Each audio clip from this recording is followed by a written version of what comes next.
'ఐబొమ్మ' ఇమ్మడి రవి చేసింది పూర్తిగా తప్పే. అందులో ఎటువంటి డౌట్ లేదు. కానీ కాస్ట్‌లీ సెట్టింగ్‌లు, కాస్ట్‌లీ లొకేషన్స్, కాస్ట్‌లీ ఫైటింగ్స్ అంటూ తమ చెత్త క్రియేటివిటీతో సినిమా బడ్జెట్‌ను విపరీతంగా పెంచుతున్న డైరెక్టర్లు.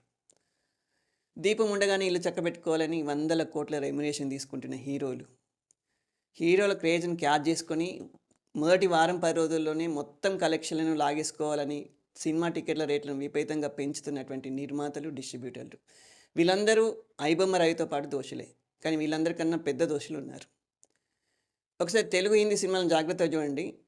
1 హీరో, హీరోయిన్ ప్రేమ డ్యూయెట్లు. 2 హీరో, విలన్ గ్యాంగ్ ఫైటింగ్‌లు. ఈ 2 విషయాలు తప్ప ఈ చెత్త ఫార్ములా సినిమాల్లో ఇంకేముండవు.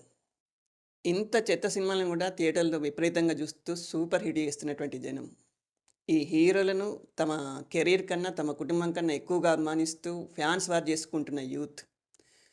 ఓటీటీల్లో ఐబొమ్మ లాంటి సైట్‌లలో, టెలిగ్రామ్ వంటి యాపుల్లో ఈ సినిమాలను గంటలు గంటలు చూస్తూ, ఈ చెత్త సినిమాలను గంటలు గంటలు చూస్తూ టైం వేస్ట్ చేసుకుంటున్నటువంటి జనం. ఈ చెత్తని తమకు ఉచితంగా ప్రసాదించేందుకు ఐబొమ్మ రవిని రాబిన్ హుడ్‌తో పోలుస్తూ దేవుడు పంపిన దూతగా అభిమానిస్తున్నటువంటి పిచ్చి జనం. ఈ ఐబొమ్మ రవి కన్నా, ఈ డైరెక్టర్ల కన్నా, ఈ నిర్మాతల కన్నా, ఈ హీరోల కన్నా ఇంకా పెద్ద దోషులు.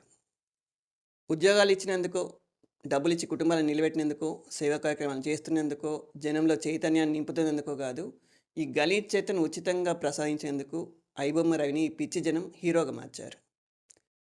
ఈ చెత్త సినిమాలను గంటలు గంటలు చూడడం ఆపి ఏదైనా పని చేసుకోండి. మీ కుటుంబాలు బాగుపడతాయి. ఈ దేశం బాగుపడుతుంది.